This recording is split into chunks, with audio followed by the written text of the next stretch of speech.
Greg, ask me how many cups of blackout coffee I had to start my day. Mark, how many cups of blackout coffee did you have to start your day? I had two. To start my day today.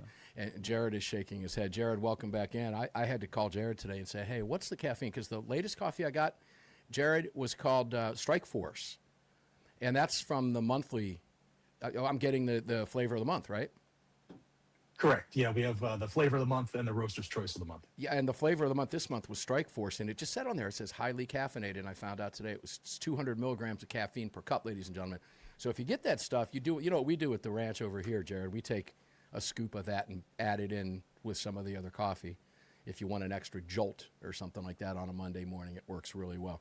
A lot of you like to drink 200 milligram caffeine cups of coffee. Have at it. They've got it for you at Blackout Coffee, blackoutcoffee.com/AAR. You can use that QR code up there if you're watching on any platforms. Enjoy. That'll take you right to our website so you can pick up some Blackout Coffee at blackoutcoffee.com. Get all of our partners at armedamericanradio.com as well. All right, Jared, this travel thing, I want to go back to this because this is really critical to a lot of people.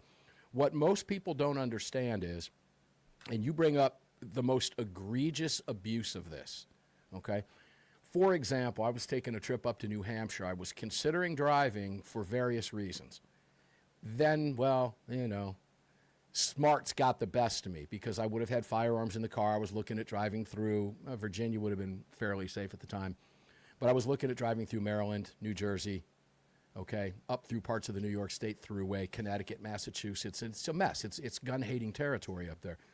But according to their laws, if I stopped anywhere on the New Jersey Turnpike to get gas,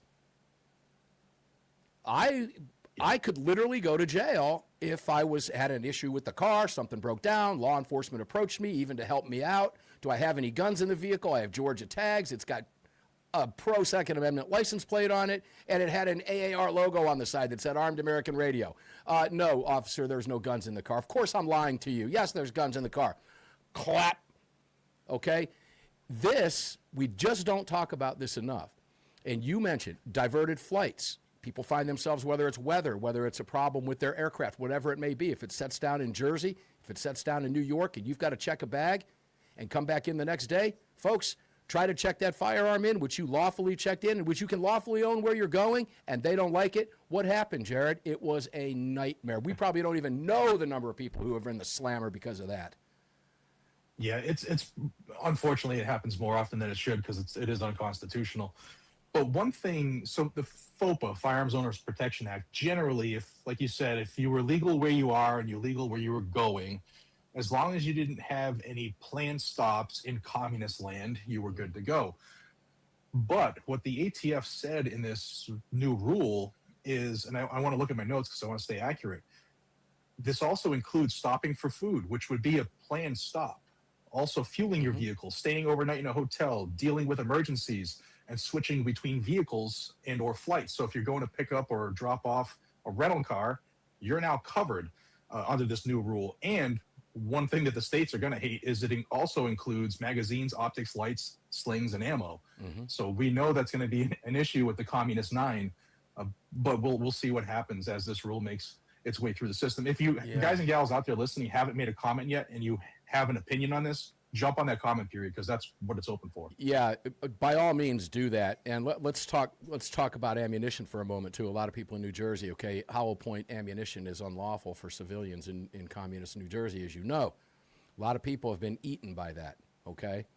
You're driving through. It's legal where you live. It's legal where you bought it because unless you're in that communist 9 or even 12, guys, and the vast majority of us are not, you're not doing anything wrong. In fact, you're not violating federal law at all. They're violating federal law. The problem I think we're going to have here, and I hope to God I'm wrong, is these test cases now, because some of these folks will push this issue to see how far they can get the feds on this. And meanwhile, a decent law-abiding citizen is going to get caught up in the mix on this. Again, Jared, as a test case under this new ATF rule is what I'm afraid of.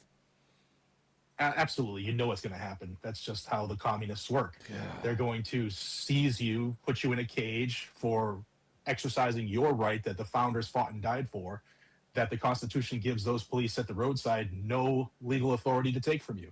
So we do need a correction in this country. I do think the Supreme Court's going to knock a couple out of the park here in the next few months to 9 months. But I don't think they're going to address this until, like you said, someone is made an example of, and then we get a couple of year wait to see how that turns out. Yeah, and it's likely going to be more than one person. It's likely going to require additional plaintiffs. And, the big gun groups they're going to have to bring the cavalry in once again. We've seen Harmeet Dillon's threats against Virginia, Governor Spanberger. Now the DOJ and your friend, my friend, our friend, Harmeet Dillon, all over Colorado and Denver. Denver specifically proper, AR-15 ban, getting ready to go effect in Virginia. Is Virginia paying attention to this, do you believe? Do they now know? And I go back to that movie Hamburger Hill. We've been up and down this hill 15 times, and they still don't think we're serious? Dude, the DOJ is serious. Are they watching? Yeah, and for those who live in Virginia, there's a magic date I want you to remember, and it's the 22nd of this month. That's all I'll say. So keep your eyes peeled for the 22nd, because with or without a signature, that law is going into effect at midnight. Yeah. Any idea on what she's going to do? Probably the same thing she's done with Colorado and Denver, and she's looking to add a few more states to the checklist. So for those who are always out there, what about me? What about us? She is looking for other ways to create a correction or a circuit split, if you will. Well, Virginians, July 1st, July 2nd, July 3rd, July 4th, July 5th, and I would love to see this on the 4th, but everybody is shut down. It would be great for freedom if they filed that civil rights suit on the 4th of July, because those suits will fly after the law takes effect, ladies and gentlemen, once it goes into I actually think you might see this lawsuit prior to that. I hope you're right.